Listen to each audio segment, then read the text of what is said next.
Donc bonjour à tous et bienvenue dans cette journée 03 de la piscine au Camel pour une nouvelle vidéo sur cette fois-ci les différents fichiers que vous allez rencontrer tout au long de votre piscine.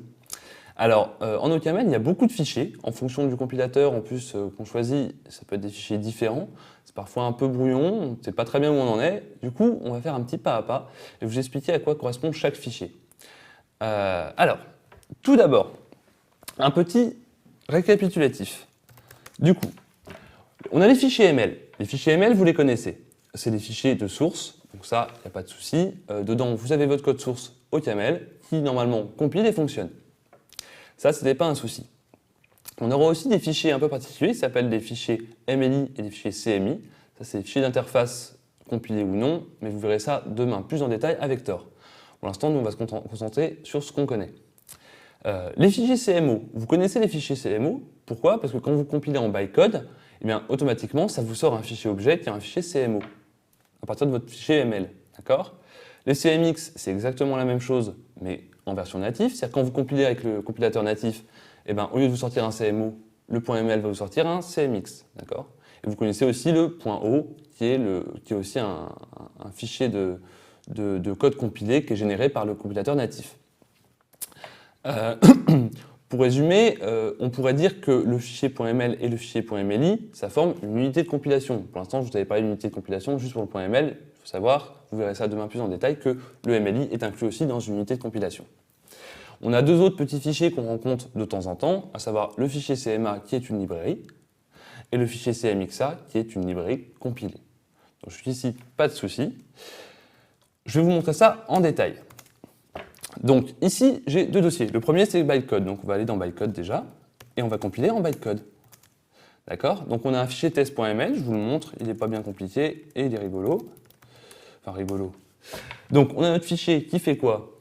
Qui va faire un programme, il y a une magnifique fonction f, qui va associer à x, donc 3x plus 2, et qui va afficher du coup le string of int de f de 42. D'accord? Donc rien de compliqué ici normalement, sinon c'est dommage. Donc on va compiler ce petit code en bytecode. Donc pour compiler en bytecode, souvenez-vous, c'est OCaml C, d'accord? Donc on est là, on va compiler notre test.ml. Ça compile, c'est donc bien, mais qu'est-ce qu'il a créé? Il a créé pas mal de fichiers. Il a créé le a.out, ça tout le monde le connaît, c'est quoi? C'est notre exécutable final. Donc juste ici, tout va bien. On a en plus notre CMI, d'accord, et notre CMO. Alors souvenez-vous de ce que j'avais dit. Voilà. Le CMI, c'est un fichier d'interface compilé, donc ça vous verrez ça demain avec Thor. Et le CMO, c'est quoi? C'est mon fichier objet. Du coup, j'ai mon a.out qui est mon binaire d'exécution, mon CMI qui est mon interface compilée, mon CMO qui est mon fichier objet, d'accord, et mon ML qui est mon code source toujours. Donc c'est exactement comme on sait quand vous aviez votre a.out, votre fichier .o et votre fichier .c. Ici, on a notre a.out, notre test CMI, ça, pour l'instant on oublie, notre CMO qui est en fait notre fichier .o et le ML qui est notre code source, le fichier .c, vous connaissez bien. Est-ce que ça fonctionne? Ça fonctionne. 3x plus 2, etc. Bon, bref. D'accord. Maintenant, on va aller du côté du compilateur natif. Donc, je me déplace dans OPT, c'est là que j'ai mon code. Alors, vous allez voir le code, il est exactement pareil. C'est le même, d'accord? Je ne vous ai pas menti. Sauf que cette fois-ci, on va le compiler en natif. Donc, compilons. Souvenez-vous, la compilation en code natif, c'est OCamlopt, d'accord? Et si on veut compiler en natif avec le compilateur natif, c'est OCamlopt.opt. OCamlopt, d'accord. Test.ml. Ça compile, c'est bien, mais quels sont les fichiers qu'il nous a créés?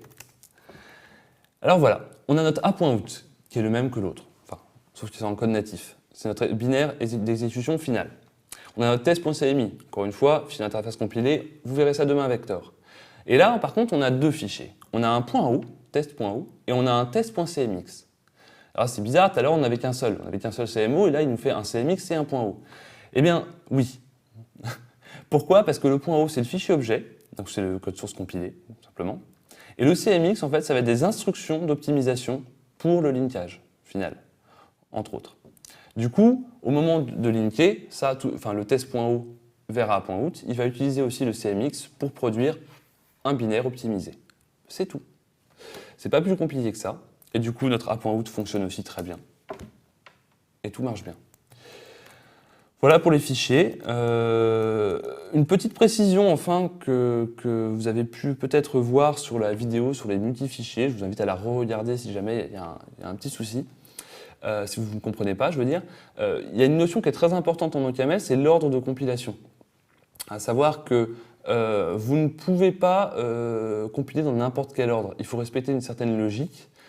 Si un module A utilise un module B, enfin une unité de compilation A utilise une fonction d'une unité de compilation B, il va falloir d'abord compiler B, puis compiler A.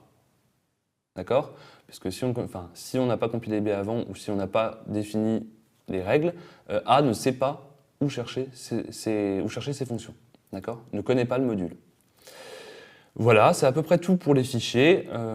Du coup, il y a des fichiers de librairie, mais ça, c'est quelque chose qu'on rencontre si vous décidez de faire une librairie en OCaml ou d'utiliser des librairies OCaml, vous verrez que c'est comme ça que ça fonctionne. Ça, c'est pas un souci. Donc, je récapitule. Le fichier ML, qui est notre code source, d'accord? Et après, les fichiers objets qui peuvent varier. Si on compile en bytecode, on aura un CMO. C'est un fichier objet bytecode compilé, d'accord? Et si on compile en natif, on aura un couple, à savoir un CMX et un .o. Le tout est ensuite linké vers un seul exécutable qui lui porte un nom qu'on souhaite et qui n'a pas d'extension particulière si ce n'est .out. Voilà, c'est pas très compliqué, j'espère que tout le monde a compris. On se retrouve tout de suite pour une autre vidéo. Pour vous parler des fichiers toi, on recommence à zéro vu que t'as bégayé au début. J'ai bégayé au début? Ouais.